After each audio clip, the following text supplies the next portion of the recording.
My name's Ryan COONERTY. I am the mayor of Santa Cruz. I'm also the co-founder of NextSpace, so two of the partners in this fantastic partnership that brings you the What's Next lecture series. The What's Next lecture series is a project we began last year. It's a collaborative effort between College 8 at UCSC, the City of Santa Cruz, and NextSpace Co-working and Innovation. Our idea was we could, by bringing together all of our resources, we could bring thought leaders from across the country to Santa Cruz to help us engage as we try to develop a plan for the next generation. Last year we started with a 4-part lecture series. We looked at issues around innovation in clean tech, innovation in social entrepreneurship, innovation in research and development, and we culminated with a lecture by Reed Hastings, the CEO of Netflix, last year at the Del Mar Theater. This year we're looking at the issue of change, and we're looking at how we can mobilize to create the kind of change our world demands. And what better way to look at change in the future than by understanding your past. It's now my pleasure to bring up RAJAN from College 8 at UCSC, the provost, and he's been incredibly energetic in his desire to connect what you're seeing in the room tonight, which is to connect the students to the community, to innovation and ideas so that we can bring an entrepreneurial spirit and the kind of change we need here to Santa Cruz. So please welcome RAJAN. Thank you very, very much, Mayor COONERTY. It is wonderful to work with you. It's been a pleasure knowing you. And I must say, I was extremely inspired last year, just as a consumer, just as a person who attended the What's Next lecture series that he put on at so many different venues across last year. They were inspirational. I learned a lot.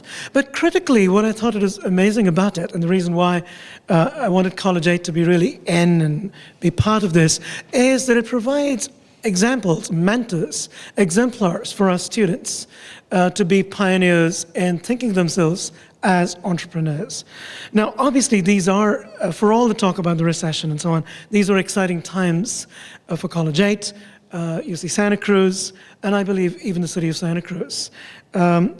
Undoubtedly, much of the news today is about the recession, the state of the budget, and the deteriorating state of the planet. But there are a lot of silver linings in the cloud, a lot of good things that we often overlook, and it's time for us to pause and recognize some of those things. The key, I think, and a lot of my colleagues think, is to look at the possibilities and accentuate them. That's our job, not to look back and grieve at what might be. And that's kind of what we're trying to do at College 8, if I may put a shameless plug for it. We believe that the environment is not only a heritage to be preserved, but an opportunity to be harnessed. By most accounts, it offers tremendous opportunities to grow our economy, create jobs locally and globally, and in doing so, nurture the greater good. In thinking this way, we're actually inspired by the pioneering work of several of our alumni, many of whom live locally, who have epitomized what the Ashoka Foundation defines entrepreneurs to be as, to quote, individuals with innovative solutions to society's most pressing social problems. They're ambitious and persistent, tackling major social issues and offering new ideas for wide-scale change. They find what is not working and solve the problem by changing the system, spreading the solution, and persuading entire societies to take new leaps. And these things happen both in the non-profit, in government sectors, as well as in the for-profit business world. In the years to come, College 8 will partner with the community here in Santa Cruz. That's the connection that we want to try and make beginning now. And indeed, other communities that might want to partner with us. And build programs that identify, nurture, mentor, and fund entrepreneurial talent. We've begun by rolling out a very ambitious, year-long core course. It's a fresh, new attempt, covering environmental thought, science, engineering, and policy. It's now in its second year and very highly subscribed. We've also begun to tap all the talent in our neighborhood.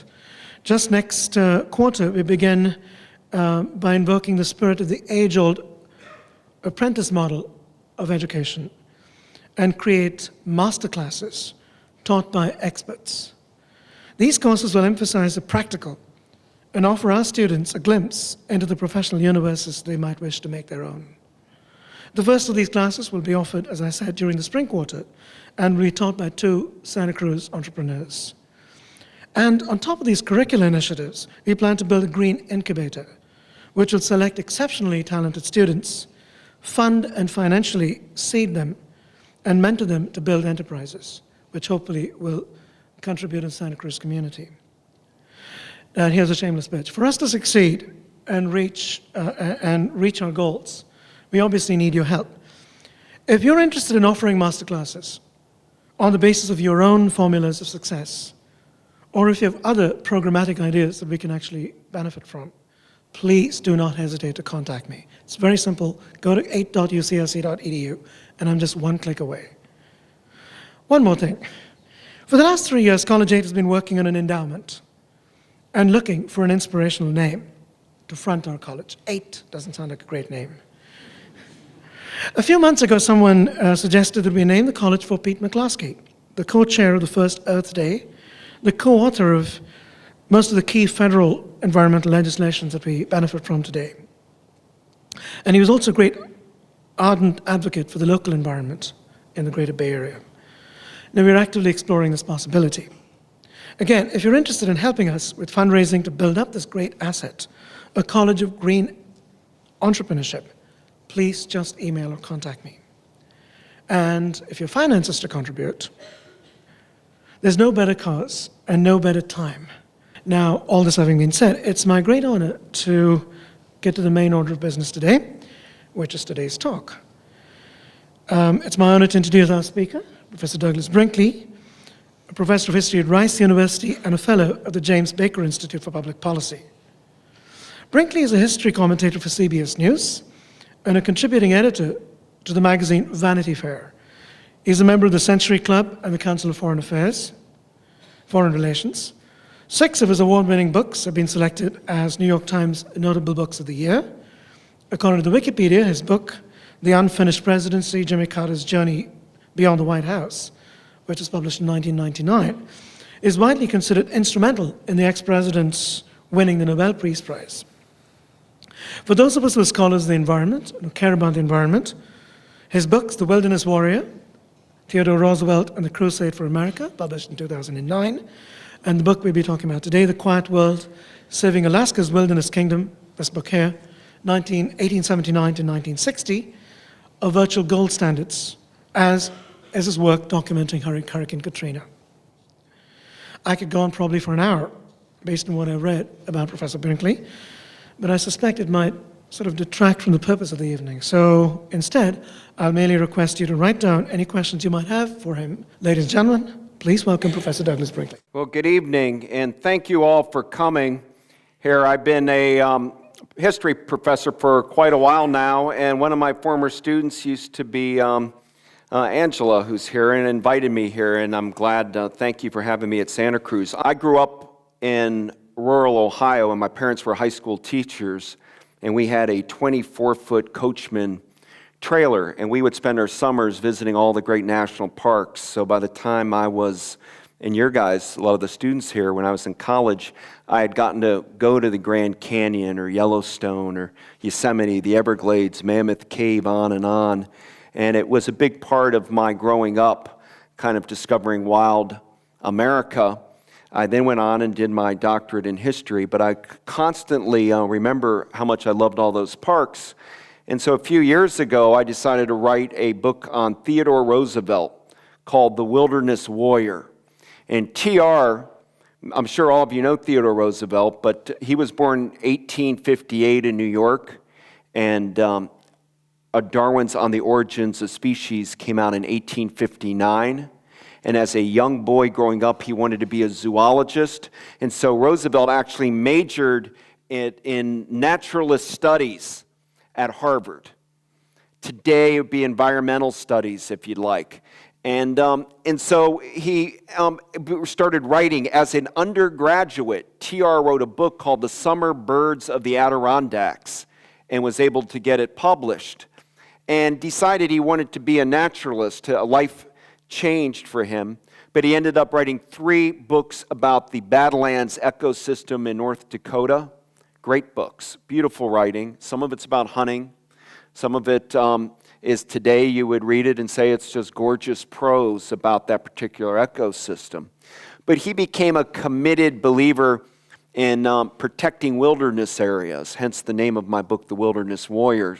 But more to the point, when I was a kid, wherever we'd go, I'd pick up brochures and I'd see Theodore Roosevelt had created this. His TRs, helped sign legislation for Devil's Tower as a national monument in Wyoming, or he, saved the great redwood forest. So I started going to the Badlands. If you ever get a chance, go to North Dakota, Theodore Roosevelt National Park in the Badlands. It's an amazing place. And I wrote this book on TR, and I was learning about John Muir, founder of the Sierra Club, or Gifford Pinchot, part of the Forestry Service. And as I wrote that book, I recognized there had never been a multi-volume history of conservation. And when I grew up, and I'm a book collector, we just came from Santa Cruz bookstore, but I used to have like the Civil War in 5 volumes, or Carl Sandburg's Abraham Lincoln in multi-volume. In recent years, Robert Caro on Lyndon Johnson, or Taylor Branch on Martin Luther King, and those were all writers I admired. And sometimes a longer form, you're able to say more. I know it's when you see a book this fat, it gets intimidating, but my concerns aren't just marketplace. I wanted to give a lot of the unsung heroes of conservation in America their moment. And you have many of them, Congressman McCloskey being just, one in America that really deserve to be thought about in a way that we do presidents or, poets sometimes. We just haven't done the environmental heroes in a historical way before. So when I finished the TR book, I began this one, The Quiet World, because Alaska was the place to go. Theodore Roosevelt was president from 1901 to 1909. But when he was a young man, we bought Alaska. He was a boy, and President Andrew Johnson bought Alaska from Russia, and we didn't know what we got. It was called Seward's Folly, named after the Secretary of State. People thought it was an icebox, nothing in Alaska. What do we want with a frozen wasteland? Eventually, the U.S. government sent people up there to go explore it. But also here in the San Francisco Bay, John Muir, who is running an orchard in Martinez, California, and you can go visit his home if you haven't already. It's a great National Historic Site. The great founder of the Sierra Club, John Muir, started doing what he called wilderness journalism and got on a steamer and went from the San Francisco Bay past Seattle up to the Inside Passage and went into a rhapsody about being surrounded by these incredible glaciers in the rainforest with orca in the water and eagles overhead. And he started writing all of his notes, and they would publish them in what was then the San Francisco Bulletin newspaper, and he became the first promoter of wild Alaska. Come see it. Muir's important in 1870s because what? If you read Jack London in your classes, by 1890s, early 1900, it's all about gold, gold, gold. Let's go to Alaska, get rich. And much of Alaskan history is about extraction industries. Let's get the gold. Let's get the copper. Let's get the timber. Let's dam the rivers so we can get as much salmon for the canneries as possible. Now, of course, it's what? Oil.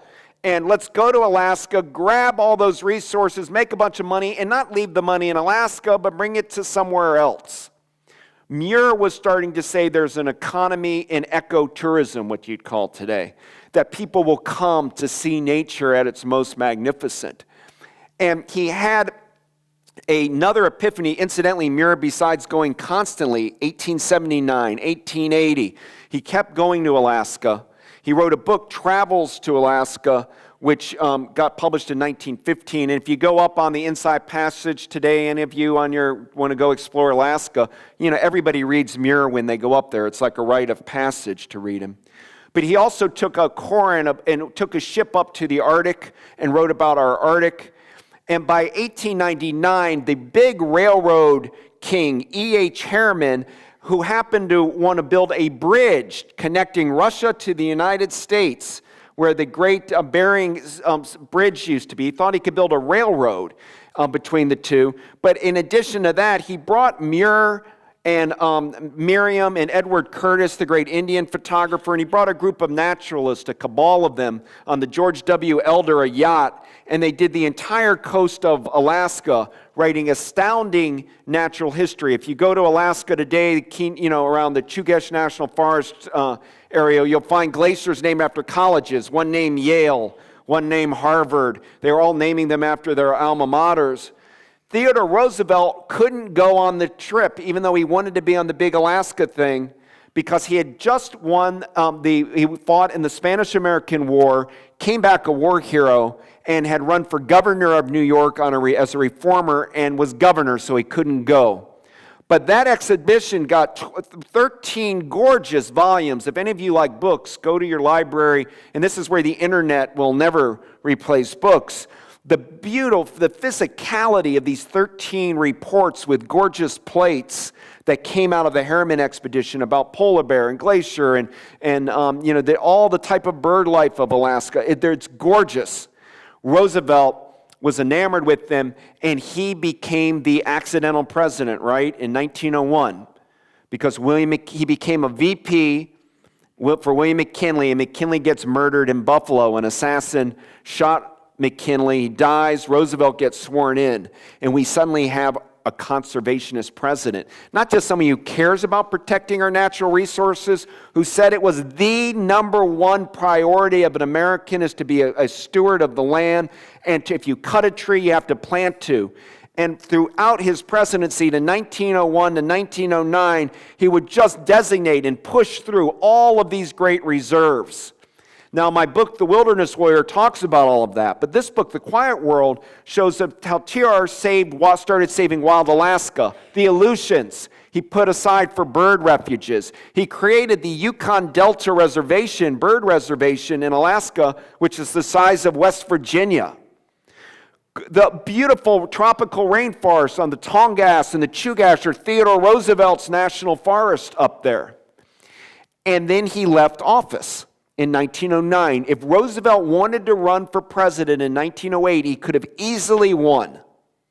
He didn't want to run because he wanted to go be a field naturalist in Africa and be an explorer for the Smithsonian Institute. And it's while Roosevelt was in Africa that his successor, William Howard Taft, was president. And he made a gouge or allowed the so-called Morgan Guggenheim Syndicate, a big New York syndicate, of today it would be like it'd be like Chase Manhattan Bank working with Exxon, to go into Alaska and take coal lands from the federal forest reserves and sweetheart deals. And when the leftover Roosevelt chief forester Gifford Pinchot found out about it, he did whistleblowing about sweetheart deals, and he got fired as the head of forestry. And he got on a ship, went over to Europe, met TR, who came up from Africa in Rome, and Roosevelt was livid that his reserves were being despoiled, and that they weren't respecting his conservation. He was a great egotist, Roosevelt. How dare they, turn their back on my conservation policy? He came out, guys, and in 1912, Theodore Roosevelt created the most successful third-party movement in American history, creating a bull moose party, and it started over Alaska lands. He split the Republican Party in two, TR, and in 1912 you had Woodrow Wilson, the Democrat, Taft, the Republican, and TR as a bull mooser. In fact, when he went to Milwaukee to give a speech, Roosevelt, an assassin came and shot Roosevelt in the chest, and he was bleeding profusely, and went to the podium and said, "It will take more than a bullet to kill a bull moose." And at that moment, he became kind of a folkloric figure. But Alaska was at the heart and soul of it. And that bull moose conservation platform, if you would recognize it, if you here in Santa Cruz, as an environmental platform. Roosevelt was calling for wildlife protection, that he'd say to lose a bird species is like slashing a Rembrandt. That we've got to fight to save all of these animals. We need global conservation laws. It doesn't do us any good to have a progressive air pollution policy in America if Mexico's polluting. And you know the China problem today, etc. He was that visionary in all of this. And Theodore Roosevelt created a group of foot soldiers, and Alaska became ground zero for them. Why? Because it was thought that we had settled from Atlantic to Pacific, that we were developing the West, places were safe, but Alaska was a chance to be a wilderness kingdom. And this is a wilderness philosophy, a cult on wilderness. Part that we needed to save some of that frontier up there so our children and our children's children and you guys and your children will have wild Alaska, could see the mountain goats, can experience grizzly in a stream, can see all of this bird life. And one of the ones I write about in the book is Charles Sheldon, who went to Yale, and he ended up living in the Denali Wilderness and became the great promoter of creating Mount McKinley National Park, our tallest mountain in America. And he wanted to call it Denali, but they called it Mount McKinley. But that whole area now is saved. I write about in the book another Rooseveltian, a group called the Muries. Adolph Murray became the great expert on wolves. And he was the one to recognize wolves are important for our ecosystem. They're predators. You don't exterminate them. You guys will never know fully what we used to do to coyotes and wolves and cougar. They were considered vermin. We slaughtered them. They're coyote wagons. We put strychnine in the bait. The idea was to do away with wolves forever. The big bad wolf. They're evil. And to get into a sea change, biologists were saying, no, they keep a healthier elk herd. It keeps the deer population. All of the things that are so obvious to you all today here, being at the university. I mean, this was kind of a revelation that, no, we must save them. And it's been very hard to teach people, particularly in Alaska, the value of wolves and that there's something that are special and beautiful.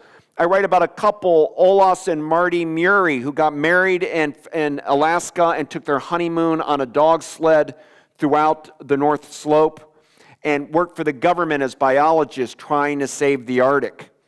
And what I do in the quiet word is tell a lot of stories of how these fights have gone on. And it's still there today, right? Sarah Palin, drill, baby, drill. Well, there's also, that's the extraction industry story. There's also the save, save, save story. And that's what I'm writing about. The people that worked and said, it's too beautiful to ruin. And it became an eccentric band of people. Some were artists, some poets, some worked for the federal government. There's some Republicans, some liberals. It was a mixed, but it was people that knew the value of how beautiful it is there. I tell, for example, in the quiet world, of this fight for the Arctic, ANWR. People all hear ANWR in the news. ANWR is called ANWR because the oil industry doesn't like, it sounds like Anwar Sadat, and it sounds like a Middle Eastern country. So if I poll people, should we get oil independence from the Middle East by drilling ANWR? Yes. If you said, should we molest our largest national wildlife refuge created by Dwight Eisenhower in 1960, people will say no. It's the way that it's being framed. And so the people I talk to in U.S. Fish and Wildlife and biologists call it the Arctic Refuge. And the way the Arctic got saved, people thought it was a wasteland and a dump land. After World War II, for example, after Hiroshima and Nagasaki A-bombs, there became a Project Chariot run by the Atomic Energy Commission to drop atomic bomb up on the Arctic to create an oil port. And it almost happened. It barely got stopped by a bunch of grassroots conservationists, Native Americans, and some professors at the University of Alaska Fairbanks. And then we had national allies like the Supreme Court Justice William O. Douglas, who I'll talk about in a minute. And they were able to stop it. But that's what the Arctic was seen at as a wasteland. And due to all these groups like the Wilderness Society and Sierra Club and this campaign to save the Arctic, it had all sorts of odd people that joined it. I write about Walt Disney. In World War II, the Aleutian chain we had battles with Japan there. And Disney created the logo of a cartoon seal for the Alaska Defense Command. And a little Mickey Mouse, like so, but very cute cartoon seal, and it became the most popular badge up there in Alaska. Everybody liked Disney's seal. He got very interested in the species, northern fur seals, and then found out how they were just being slaughtered. You know, this fur seal's coat was worth more in a Paris fashion. You know, they were very valuable, seal coats, etc. Disney then sent a documentary film crew and said he had a great interest in nature. You all know Bambi. And Bambi was a sea change for people on hunting. Because hunters were the early conservationists. Suddenly Bambi, it's like, Daddy's going deer, you're going to shoot Bambi?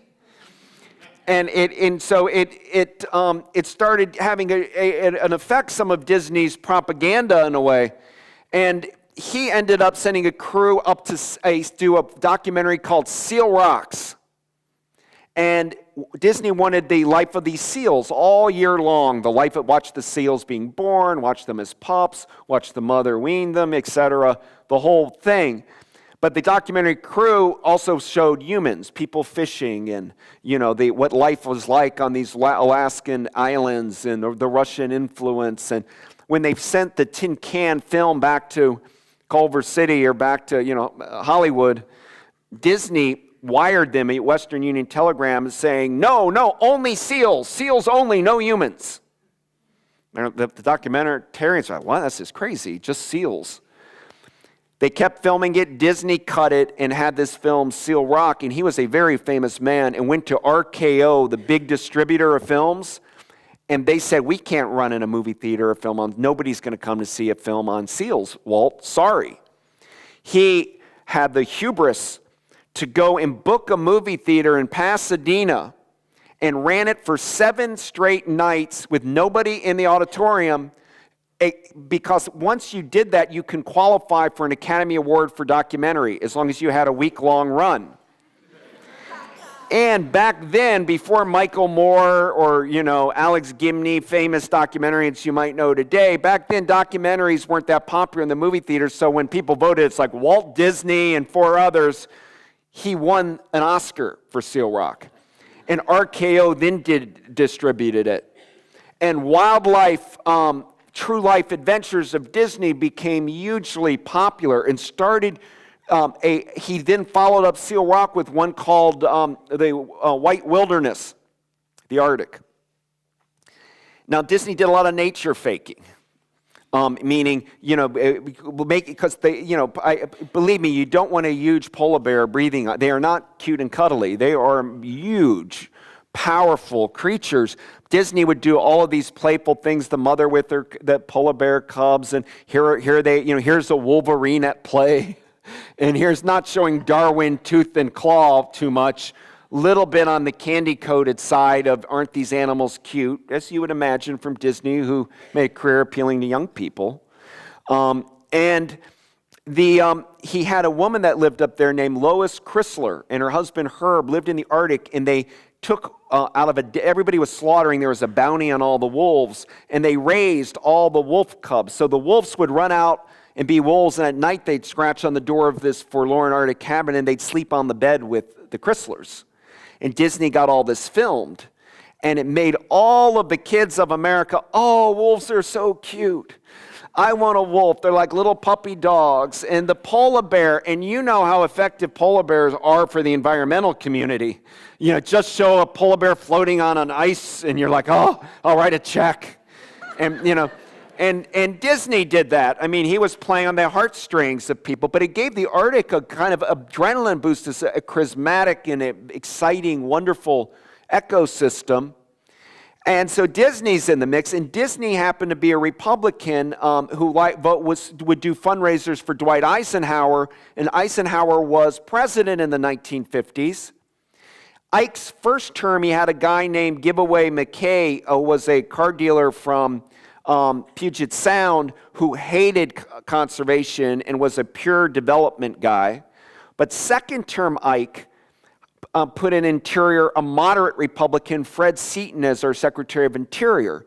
And Seaton started listening to the Sierra Club, Wilderness Society, Walt Disney, The Chrysler book about the wolves was called Arctic Wild, became a big bestseller. A guy named Sigfrid Olsen from Minnesota had influence, a big conservationist. And there's a drumbeat to all of this, but by December 60, when Ike's leaving, he accomplished two huge things, Eisenhower. One is he signed an international treaty to demilitarize Antarctica with other countries, to keep some integrity to Antarctica. And he signed he created the Arctic Refuge, or ANWR, December 6, 1960, just had the 50th anniversary.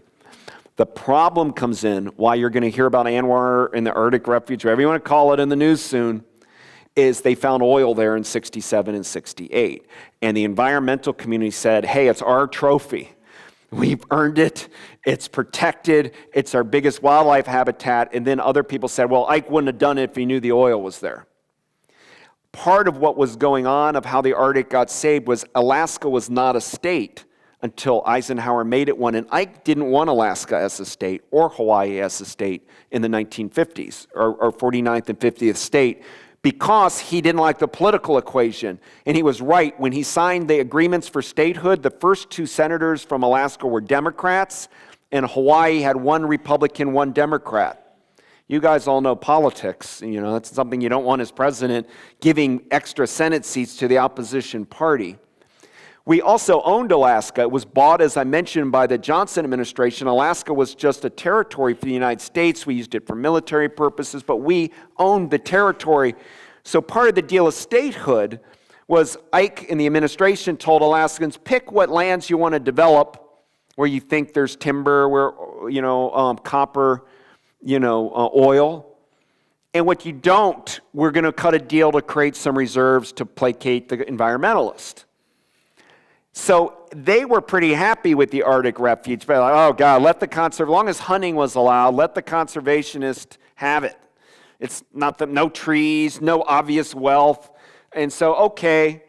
But then that oil was found, and man, it is a fiercely fought over issue right now. As I speak, Shell Oil is sitting on the lip of the coastal plain called 1022 section, which is where the polar bear denning takes place, and it's where the caribou herd calve and are about to, by doing a weird a weird legal loophole game, they're trying to start doing offshore drilling off of the Arctic Refuge as I speak to you today. So pay attention to the politics going on in the Arctic to tell Shell no outside of Eisenhower's refuge. That's one train I have in the book. I write a lot about the beat generation, although none of the beat writers like to be called beat writers.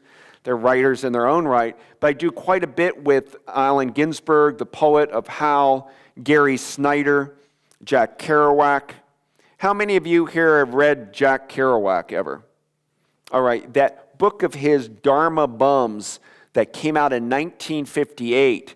And of course, he wrote Big Sur, about Big Sur in 62, and in 1960, a book called The Lonesome Traveler. But he was talking about solitude. You know, Gary Snyder, the great poet, Pulitzer Prize-winning poet, and some people call him a nature poet. He's just one of our great poets. But he reflected a lot on studying China and Japan, and he was a great scholar. He's one of the truly best poets in American history and world history. Long deserving of a Nobel Prize in Literature, Gary Snyder. But Kerouac created a fictional device calling him Jaffe Ryder in the Dharma Bums. But that stuff started having an impact because in San Francisco at the Gallery 6 reading when Ginsberg read Howl and all, the other poets there were Gary Snyder on nature poems, Robinson Jeffers here at Carmel had done all these intense nature poems, and there became a new environmental ecological awareness in the 50s. And these counterculture poets, if you like, from the West Coast, from your neck of the woods, connected then with the kind of the pop culture Disney, with some people in the federal government that thought conservation was good, and it all percolates. So by 60 and 61, conservation is replaced by environmentalism. And so when I'm looking at the Beats writers had a lot to do with making us rethink about how we take care of our planet. For example, Gary Snyder, who I interviewed for the Quiet World, talked about it's all one ecosystem from about the Hearst Castle on the California coast, north all the way up to the Alaska Inside Passage.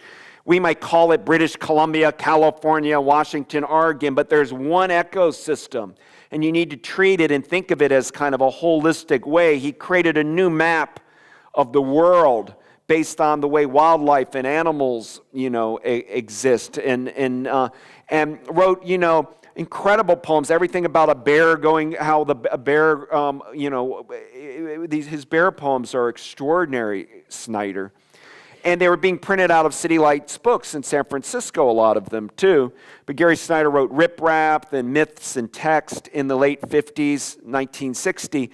And so, as the Bob Dylan song, goes something, a ballad of a thin man, when Dylan says, something is happening and you don't know what it is, do you, Mr. Jones? These environmentalists were coordinating themselves. And out here in this area, right at Santa Cruz, you had Ansel Adams, the great, iconic photographer of our national parks, moved from San Francisco, where he was born, and moved to Carmel Highlands.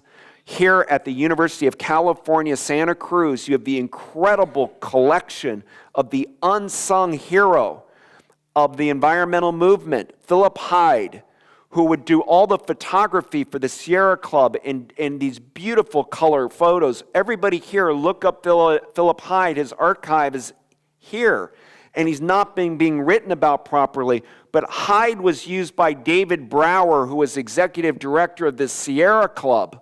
And they were doing these gorgeous books, like one's called This is the American Earth with Ansel Adams photographs. I mean, you see an Ansel Adams photograph of Point Reyes or a lone cypress at Carmel, you do not want to see industrial development. You immediately say, and these photographs by the Sierra Club started really being used to get to American people. They started making calendars and posters of Yosemite, and Ansel Adams went to Alaska in 1947 and fell in love with it. And I write a chapter in the book about Adams. And he went up there and saw the beauty of Mount McKinley. And he took what's one of his 4 or 5 masterpiece photographs called Mount McKinley and Wonder Lake. And he went to Glacier Bay, where Muir went, and retraced Muir's journeys and took these extraordinary pictures of the rainforest. He won all sorts of awards for these. And Ansel Adams said, come to Alaska and bring your camera. You want to see how to make money in Alaska? And there became people that own lodges, restaurants, and all saying, yeah, there is business. Then there's one of the geniuses of Muir and Brower and Ansel Adams and all. They knew there's an economic imperative. You just can't say, bottle up Alaska, nobody do anything, nobody go. But they were saying, look, we'll take a bunch of tourists coming to look and see the beauty and spend their money up there, just don't destroy it. So they're trying constantly to bring in the middle class. I just recently interviewed, and it helped me in this book, Michael Adams, the son of Ansel Adams. And it's he's just one of these really important American figures. And it's not just, if you get a chance to read more about Adams and Philip Hyde and the way photography works. I recently saw William Ruckelshaus, who was one of the founders in the creation of the Environmental Protection Agency. And Ruckelshaus worked for Nixon. The EPA got created when Nixon did, and he wrote a beautiful memo all about, point A, here's why we need, clean air for respiratory reasons, etc. And we found the document recently on the side of all of his great environmental points. This was his own appointee, a Republican. Nixon wrote bullshit.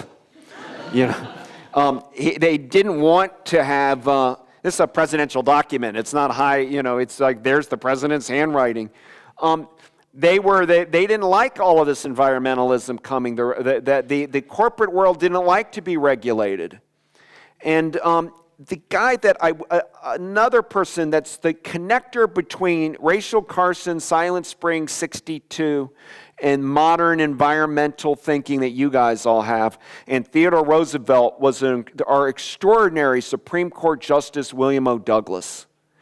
Douglas grew up in Yakima, Washington, was dirt poor. His father died when he was young, and he got polio as a kid and couldn't walk. The doctors told him he wouldn't be able to walk from here to the wall over there. He started doing rehabilitation, and then he would not only walk from here to the wall, then he went a block, then he went 3 blocks, then he went a half a mile, then he went a mile. By the time of the late 50s, he was organizing a 186-mile walk to save the C&O Canal in D.C. People would follow him. Students would come and follow the Supreme Court justice to say, leave it alone.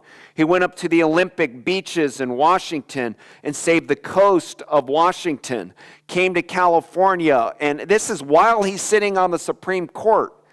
And he wrote the big book in 1960 that led to the creation of the Arctic Refuge, a book called My Wilderness, where he told about camping at the Shinjek River in 1956 in Arctic Alaska and the beauty that he witnessed up there. And if you get a chance to read this book, My Wilderness, the beginning of this great writing about the Brooks Range, as pretty as the Rockies and all. And here he went back to Washington and continued to lobby for it. Douglas is really, if any of you are interested in environmental law, it's Douglas after the Santa Barbara spill and after Disney was trying to then build a park near Sequoia National Park, that in Sierra Club versus Morton, Justice Douglas says trees have standing and wildlife has standing in court. And a rationale, to put it in non-legal terms, is if you are here and you're enjoying this beach, and every morning you get up to go birdwatch on the beach, and you join a local birdwatching group, and you've done it for 20 years, and you move to Santa Cruz because you love watching the bird life and the otters. No company has the right to build an oil platform and spill it on your beach because it's devaluing why you moved there.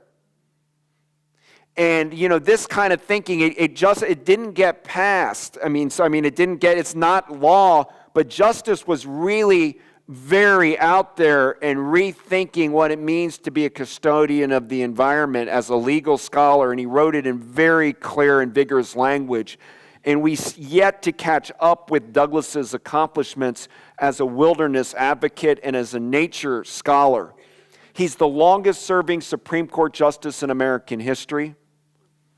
And he was a FDR appointed New Dealer, went all the way into the 70s. Because he's had 4 wives, there has always been a bit of a stigma, and the right tried to get him off because of things on his personal life. But Justice Douglas was a extraordinarily brave, honest, and brazen warrior on behalf of wild America. And if you read him on alternative energy, you guys want to talk solar or hydrogen fuel cells? Read Justice Douglas in the 50s, telling you everything you want to know. Right? He's so prescient, you'd think that this was just written yesterday. On what he's telling us. He was way ahead of his time. Well, you're getting an idea. I'm trying to bring a lot of these characters in, and the volume I'm working on right now, the 3rd volume, is called Silent Spring Revolution. John F. Kennedy, Rachel Carson, Stuart Udall. Udall is, if you want to know, I get asked, who are today's conservationists? The 2 I have the most trust on, beyond, Barbara Boxer, certainly here, but the 2 Udalls, Mark Udall, Democrat of Colorado, and Tom Udall, Democrat of New Mexico, because their father, Stuart Udall, is the greatest Secretary of Interior in American history. I had the honor this year of giving a talk to have our Interior Department building in America is now called the Udall Building. And Stuart Udall wrote a book called The Quiet Crisis.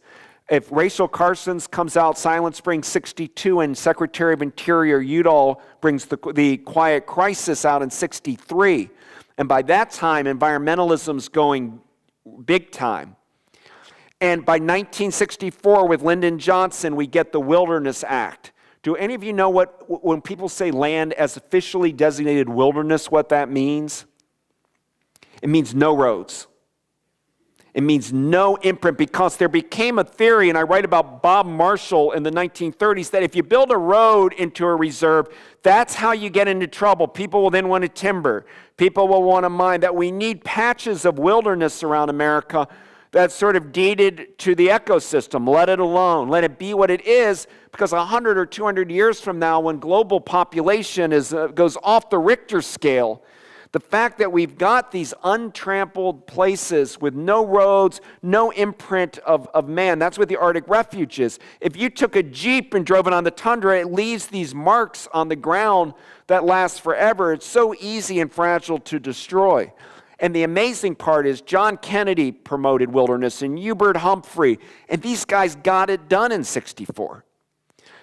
The environmental movement, to me, it's like Martin Luther King's civil rights movement. When they do civil rights movement classes at schools, you often say, all right, it began with Brown versus Topeka in *54 and ended when Martin Luther King shot in '68. That's like the civil rights movement.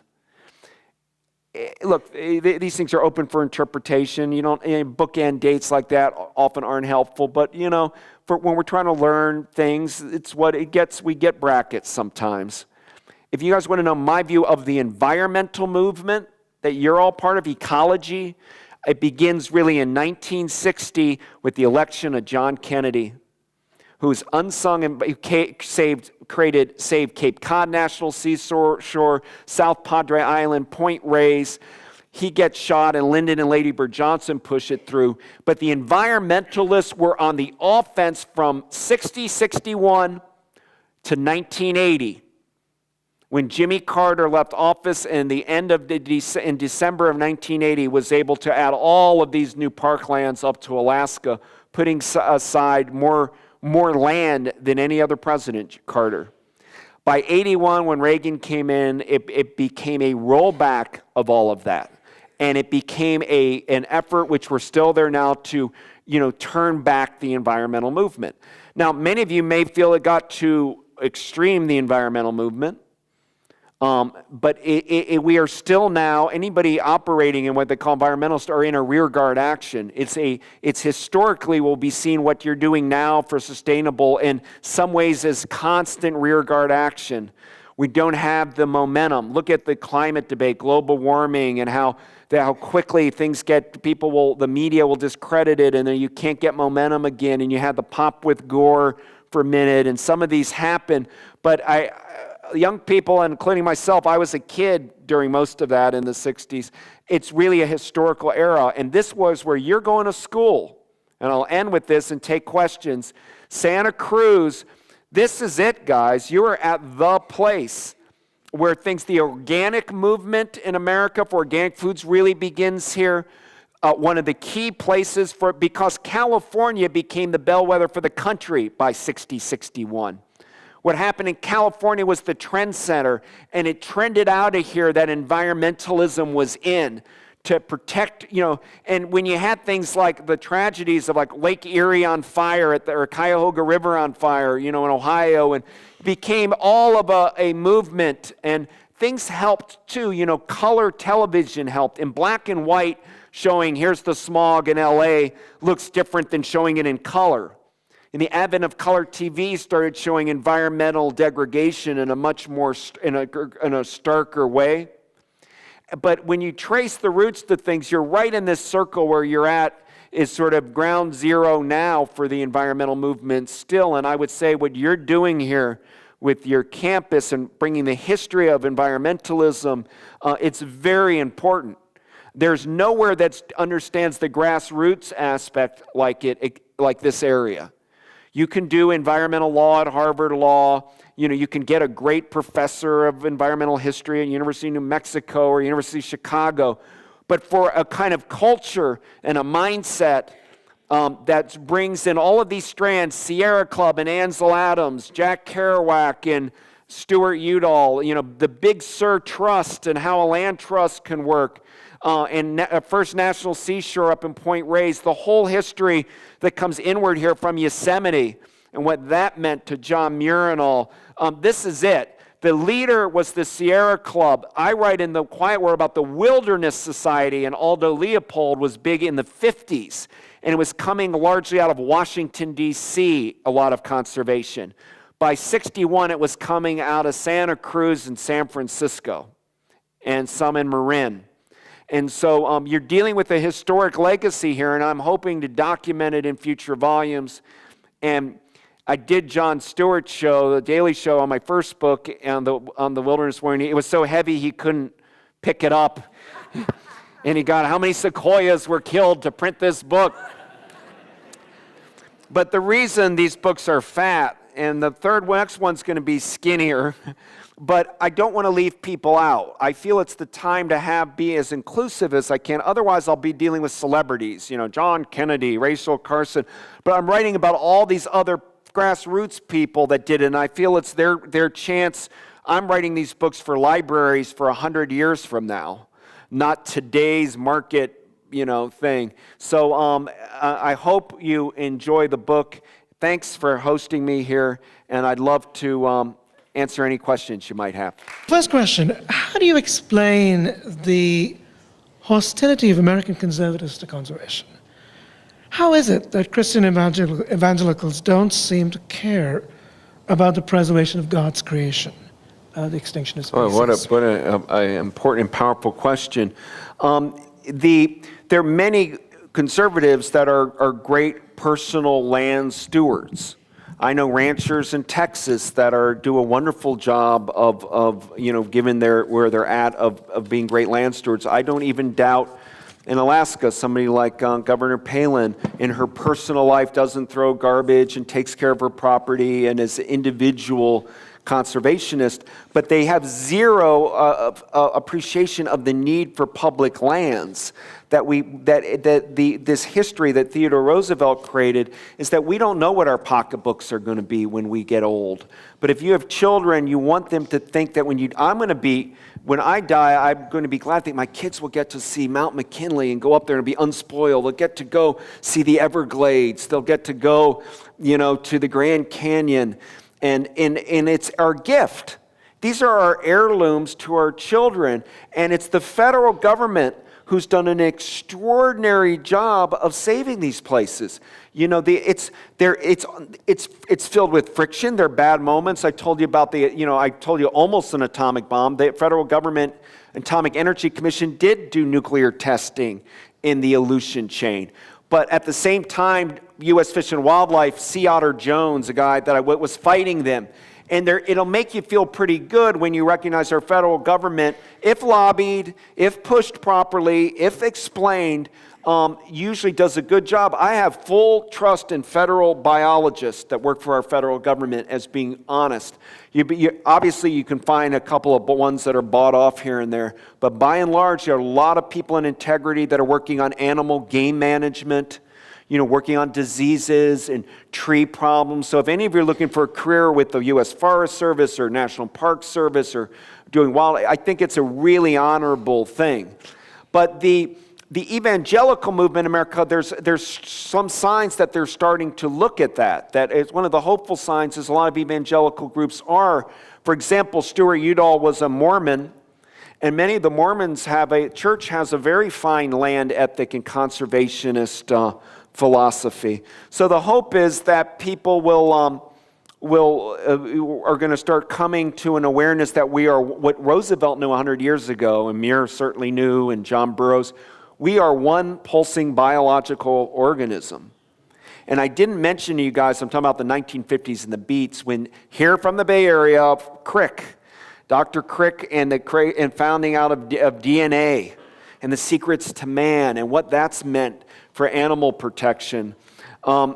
It's the reason why people don't is greed. People want to gouge and make quick profits and leave the land. And the lowest sign of a scoundrel, according to Theodore Roosevelt and Franklin Roosevelt, and anybody as a conservationist, is you judge people's character. Are you leaving property better than you found it? Are you a good custodian of the land? We need to improve the land if you're a landowner, not just take from it. And so there needs to be a better education. We've created nature deficiency. Not here. You guys are in the most remarkable natural campus in the United States, here. But there's many schools, people don't go out anymore. They don't want to know what kind of bird, Like Allen Ginsberg wrote a poem, and he went to, I don't know if you guys know Engelbert Humperdinck, an entertainer, but Ginsberg went into Las Vegas and said, Engelbert, do you know what mountains you're singing in? And meaning, I don't know. You know, you land in Vegas, you see this mountain, I don't know what they're called. I'm heading to my hotel with the air conditioner. And so we got to have a little more of a land consciousness. And people do, and they come and they're people that do have that, Republicans and Democrats. I don't think it has to be a party line, but since the 60s, once you started getting a rollback at a federal government, there's an anger that the government controls these forest lands. And guys, you all know, we don't manufacture much in the United States anymore. So when a recession hits, people's mind is, oh, I will go, let's get into that wildlife refuge. There's natural gas there. I think there's oil there. Found out, because people want to do land gouges when it's hard economic times. But we've got to say no to people that want to ruin America's 500 wildlife refuges. And the Obama administration has to stand up, in my view, and say no. Because these have been hard-earned, guys. Each wildlife refuge has been fought over already. And it's just the wolves are standing, literally, the corporate wolves are standing there and feeling that we've got to extract them. I'm trying to preserve them, and it's in America. It's not tree hugger. It's America. Theodore Roosevelt wasn't a tree hugger, and it's Anwar, and it's all a language game.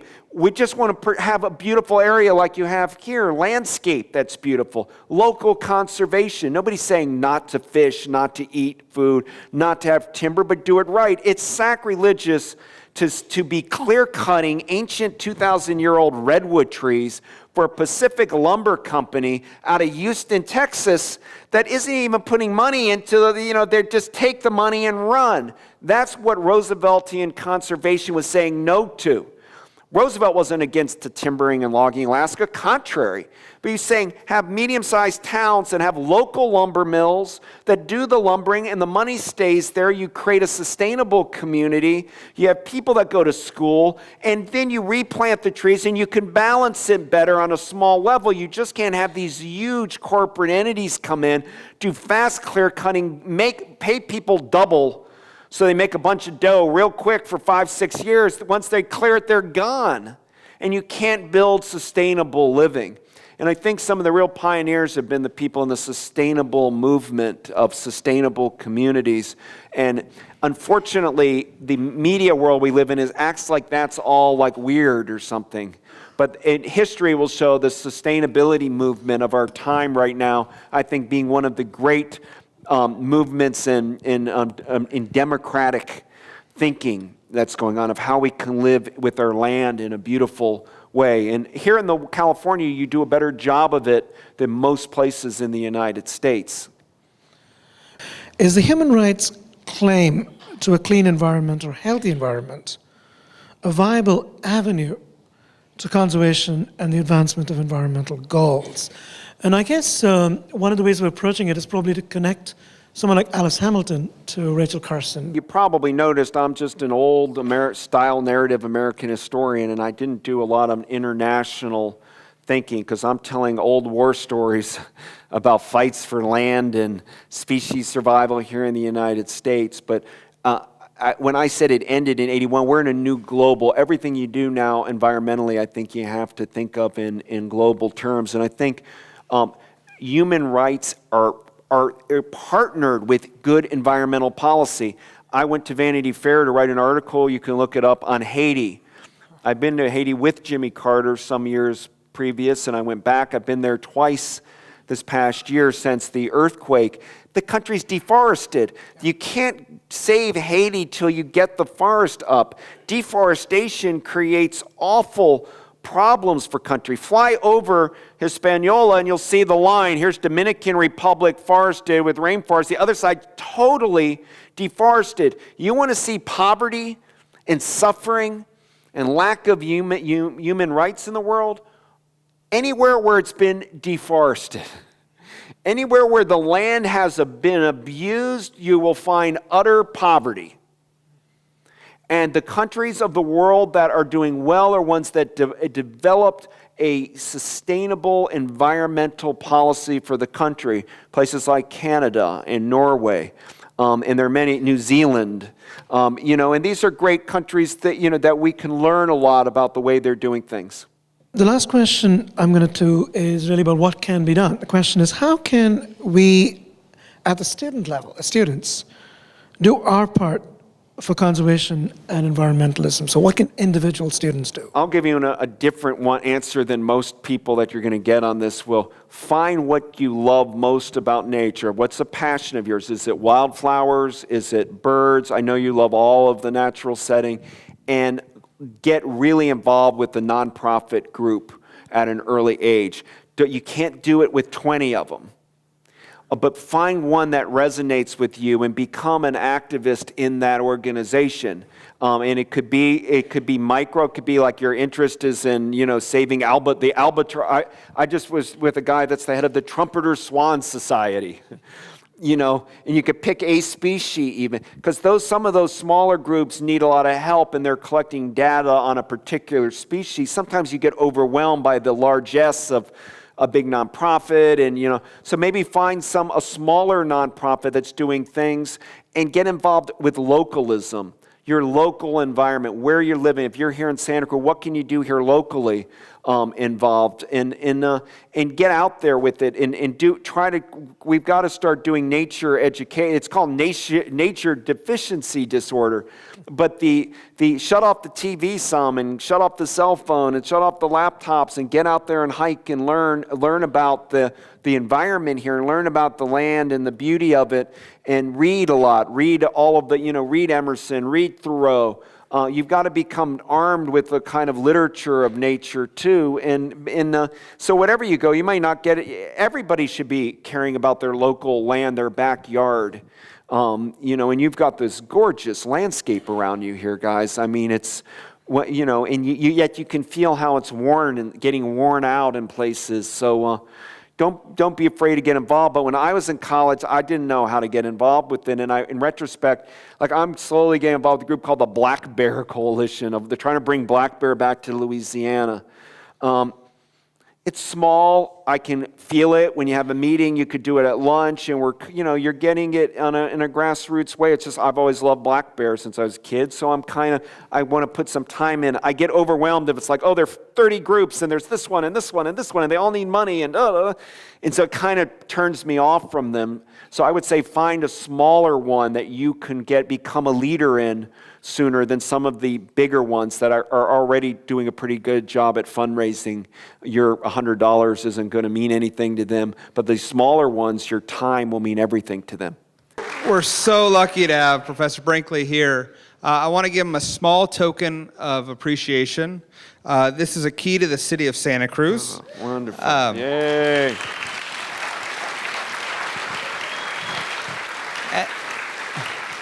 And the hope is he'll use that key. We were talking earlier about trying to get him to spend more time out here, and hopefully he'll use that key to have a home here so that we can hear this sort of wisdom and thoughtfulness and history and the stories we need to hear well into the future. So we hope to have him back on his future projects. Please buy his book. Please read his book. Please talk to your friends. Make sure they're thinking about this. The only way we're going to solve these issues is by educating ourselves and moving forward like those in the past. So thank you all very much.